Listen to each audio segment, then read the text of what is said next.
Bruce Ossoway est propriétaire unique d'une opération de culture commerciale près d'Abernethy, en Saskatchewan.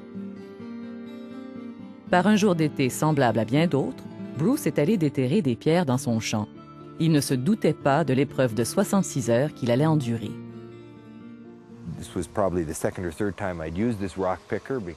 C'était probablement la deuxième ou la troisième fois que j'utilisais cette dépierreuse, parce qu'à la ferme, on avait l'habitude de dépierrer à la main. J'avais hâte d'utiliser la machine.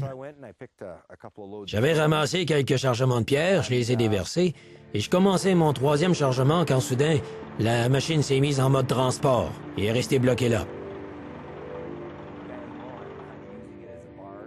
J'ai pris quelque chose pour m'aider à cogner sur le levier, afin de le débloquer. C'était ce que j'avais de plus long, une petite clé à tube, et je l'ai coincé le long du rebord. Le bout de la clé à tube était rond et n'arrêtait pas de glisser du levier. Alors j'ai pris ma main gauche pour tenir la clé en place, et j'ai cogné 2 fois sur le levier pour me libérer. C'est à ce moment-là que tout le système de support est tombé sur ma main. J'ai commencé à cogner sur le côté de la dépierreuse avec un marteau, tout en criant à l'aide. Après 3 ou 4 heures, je n'avais plus de voix. La première nuit fut très difficile. C'est arrivé un jeudi soir, autour de 19h20, et la nuit était devenue très fraîche avec le vent. Bruce survécut jeudi et vendredi soir en se gardant au chaud avec son chien. Le samedi matin, il avait perdu tout espoir que quelqu'un ne le retrouve. Affamé, il hallucinait et souffrait d'une douleur intolérable. C'est alors qu'il prit une décision qui sauva sa vie. J'ai commencé à prier pour 2 choses. Un miracle et la capacité de faire ce que j'avais à faire. Couper ma main ou mes doigts. Ça a pris une éternité pour couper mes doigts. Je sais pas exactement combien de temps, mais j'ai dû commencer vers 13h samedi. J'ai utilisé tous les outils de mon couteau suisse. Les ciseaux, les pinces, les lames. Ça a été très long et très douloureux. Bruce a recouvré la liberté en coupant son pouce et son petit doigt. Sa main était tellement abîmée qu'on n'a pas pu la sauver.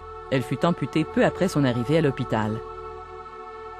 Pour des raisons de contraintes financières, de nombreux agriculteurs sont forcés de travailler seuls, mais il y a des précautions qu'ils peuvent prendre pour diminuer les risques d'accidents comme celui dont Bruce a été victime. Nous utilisons l'équipement agricole de façon très limitée chaque année. Alors chaque fois, nous devons nous familiariser de nouveau avec cet équipement. Je trouve que les avis des manufacturiers sont très importants, et ils semblent s'améliorer de ce côté-là. Avoir un cellulaire sur soi à tout moment est une bonne idée, mais plusieurs zones rurales n'ont pas de service. C'est pourquoi Bruce utilise un téléphone radio installé dans son tracteur. Il est trop gros pour le transporter avec lui, mais sans ce téléphone, il n'aurait pas pu appeler à l'aide à temps. Au lieu de perdre sa main, il aurait pu perdre la vie. L'important, c'est d'accepter ce qui est arrivé et de faire ce qu'on a à faire, car rien ne va me rendre ma main. Ma main est partie, mais la vie continue.